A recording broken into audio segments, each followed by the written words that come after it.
You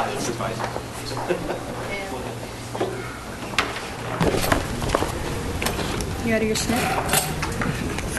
I was never in a snit. I'm just working hard all the time, too hard. But anyway, we're all here. None of you heard that. I'm sorry. Well, I was ready to get going.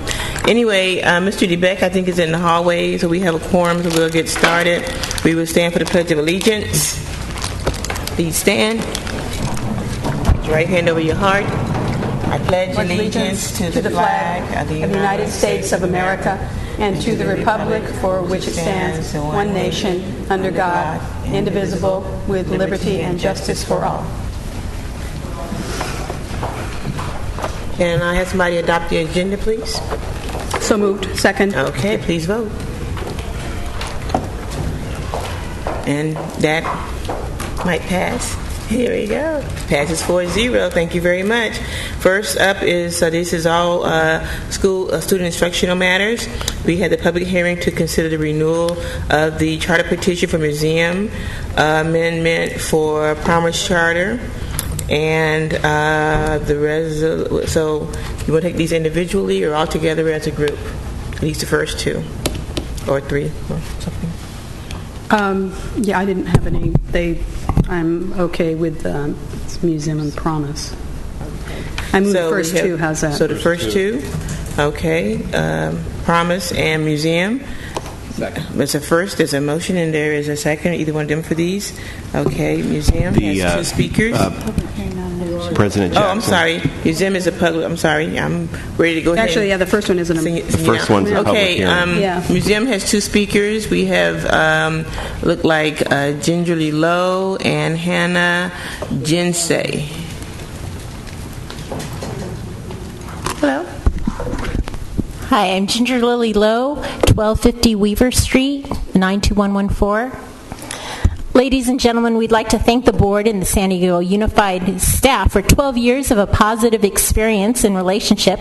We're excited to come before you for our third renewal process and the promise of 5 more years of continued success. Since 1998, the Museum School has been providing a wonderful choice for the families in San Diego.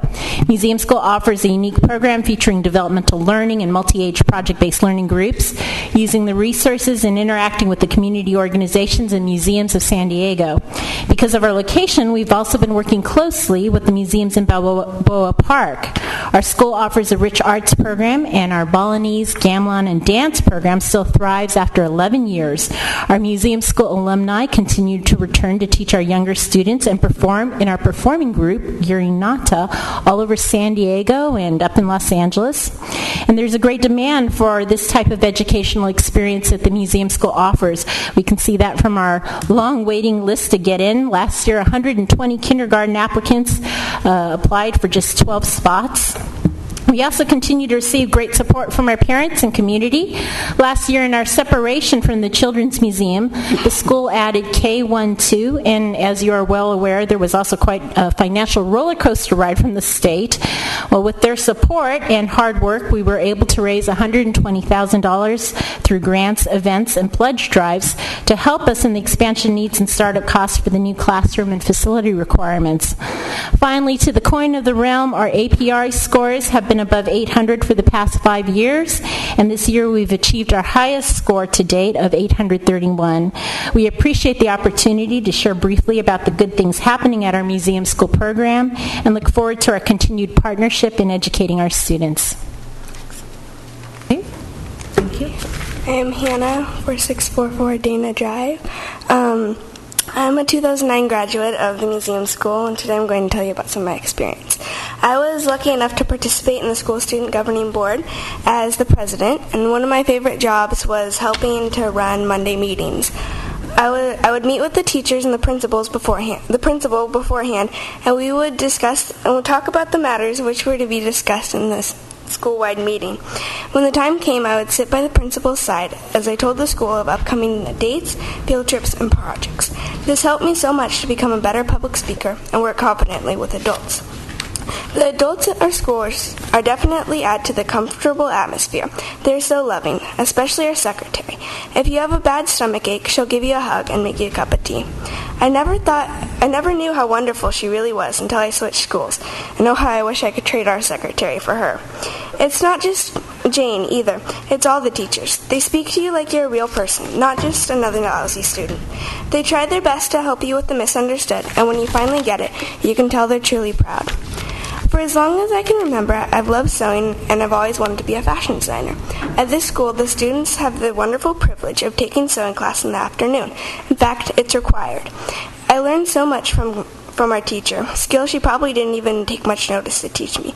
I learned how to read patterns, sew straighter lines, change the bobbin, and much more.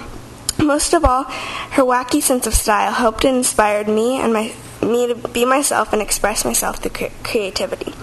Honestly, I think if I had gone to a normal school rather than this charter, I probably would have failed math. I'm a very visual learner, and when I did go to public school, math never made sense. All we did was sit at our desk, read textbooks all day. Our teachers would give their students the teachers would give the students pages and pages to do. Here, the teachers have the students do projects to help them understand the subjects. Last year, my homeroom teacher had us making our own board games in math, and our department teacher helped us to build architectural models when we were studying the future. In our National Parks Department, we got to make up our own parks and build huge models. Before I came to a charter school, every morning I dreaded going to class. My teacher gave us textbooks and told us to do page after page after page. It was uninteresting and unengaging, but I did what I was told and patiently waited through the day to get home and sew, draw, read, and create. That is, if I had time to do it after my homework.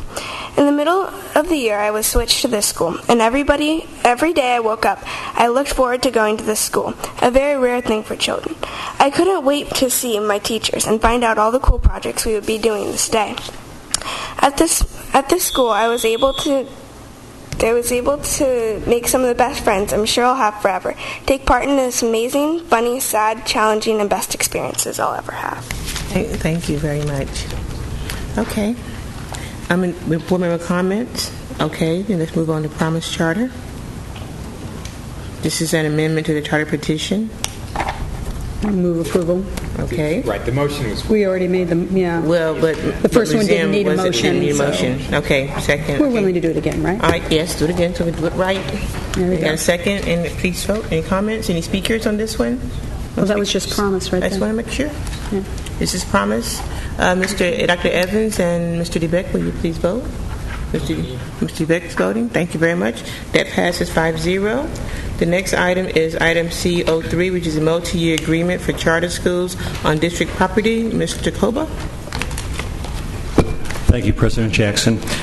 This is a topic that came up several months ago where you asked us to assess the possibilities, the practicalities of going forward with the traditional one-year annual Prop 39 leases and or multi-year opportunities. We work with legal and with the charter schools themselves as well as the charter office for the district. Tony Burks and Roy McPhail and their staffs have done a terrific job of engaging the charter school community to shape this proposal tonight. And I'd like to ask Tony to lead the conversation and for Roy to assist as deemed appropriate. Thank you, Superintendent Koba, and good evening, board members. Before I launch this, let me just take just a moment to acknowledge staff members from the charter office, because I don't know if anyone has had a chance to do that. Moises Aguirre is the charter manager. He's not here tonight because he just welcomed a newborn son to his family. So when you see him, be sure to say congratulations. And Peter Rivera is program manager. Moises and Peter have really worked to make sure that my transition into this role as executive director of charter schools and atypical schools is as successful and as smooth as possible. So with that said, let me launch into this.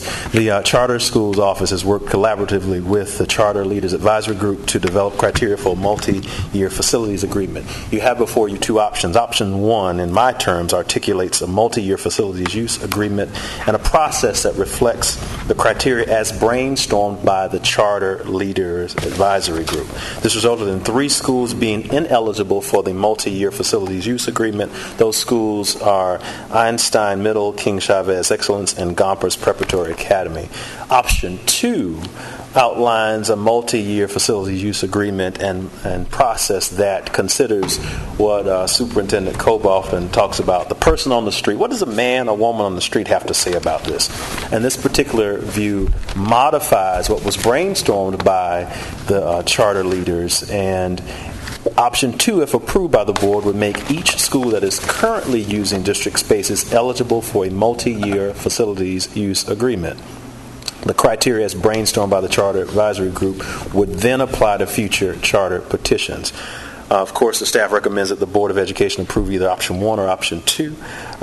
Peter Rivera, Roy McPhail, and myself will gladly entertain any questions and comments that you have about this particular agenda item.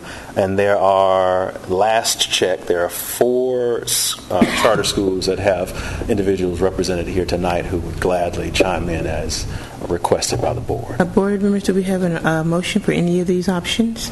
I move approval of option 2. Although I'd like a broader discussion of charter school guidelines. Okay, so there's a motion and a second. We have 2 public speakers. Ken, yes, they're on page. Yes, they're on the second page of CO3. Lisa Berlinger is here, I think, and Ken Righteous. Ken.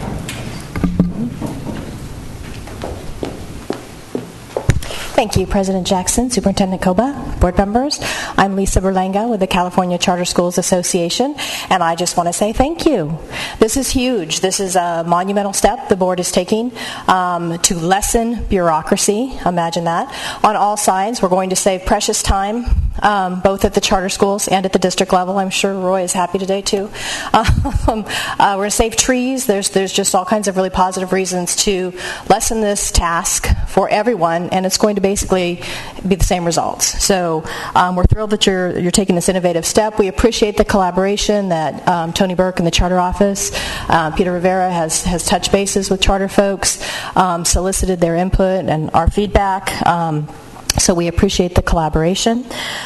We would like to negotiate a few small points on the facilities use agreement that's proposed. That just came up. We did some reviews. I think Mr. Breesy has the comments, and I'm sure that we can negotiate a few minor issues. Timeline is really tight. Prop 39 agreements are due November 1st to the district, and if there's going to be a different process, that needs to be decided on and signed on the line real soon. So charter schools need to know whether they apply for Prop 39 or not. And I think it's October 30th or 31st, because November 1st is on the weekend. So tight timeline, but very exciting progress on this. We're very excited for all the charter schools in the district and across the state. You're a model for other districts in the state. So thank you very much.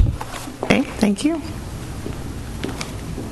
Hi, I'm Ken Rochelle, the business manager at San Diego Cooperative Charter School. Lisa's essentially covered it. I'd like to thank some specific individuals. I'm sure there are more who worked hard on this project, and we really appreciate it. Roy McPhail, Jack Kirchner, Dr. Tony Burks, Moises Aguirre, Peter Rivera, and of course the Charter Schools Advisory Group of Principals.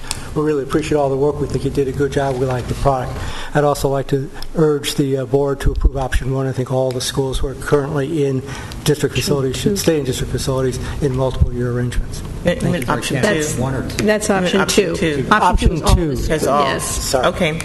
Thank you very much. We appreciate your comments. Board member comments. Dr. Evans? Yes, this is more an informational question. In terms of the difference between the 2 options, I see the 4 schools listed, and then it says also that not offering it to a school that shares a site with a district-run school. So is that the case for all? Yes. 4 of these schools that are up here? Okay, so is that the only difference between the 2 options? Yes, I believe it is. Okay, I just wanted to make sure. Well, Einstein does not share a site with a district-run school. I thought there's another with another school. With another charter school. That's what. Another school. You're right. Einstein? Yes. Yeah, it does. It's the not Einstein ours. school, and then it's Einstein Middle, and they share the same campus. My recollection, and he'll certainly correct me if I'm wrong, is that with Einstein, it hasn't completed the 5-year cycle. that's why it's in that particular case. As long as you're up here. Well, and so the next question I have, just a second, has to do with... And that's why we went with option 2, or that's why we developed option 2, because it would mitigate that whole issue. And so what is the pro and con of giving the multi-year contract to a school that shares a site with a district school? Wow, pros and cons.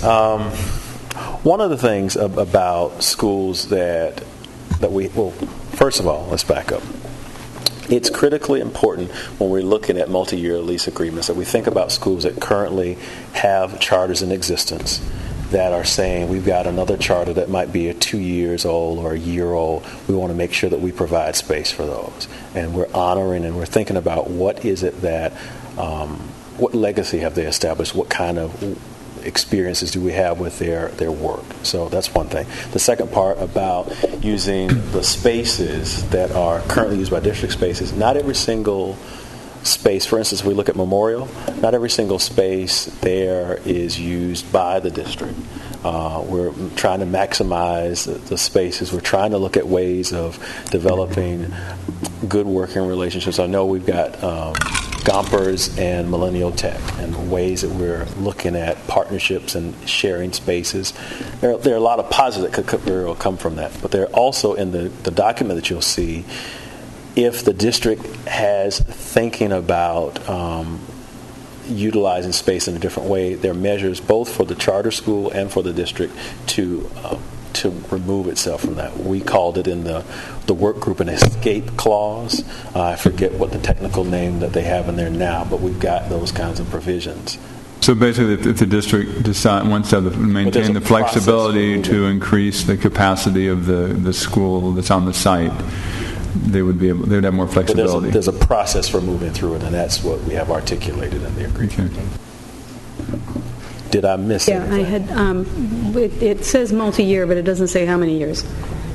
It's for the life of that particular charter cycle, so it would be up to. Okay, all right. So that's why you did up to 5 years. Okay, that works. Please vote. Please vote. Wait, are we? The motion is for option 2. Correct? It is for option 2.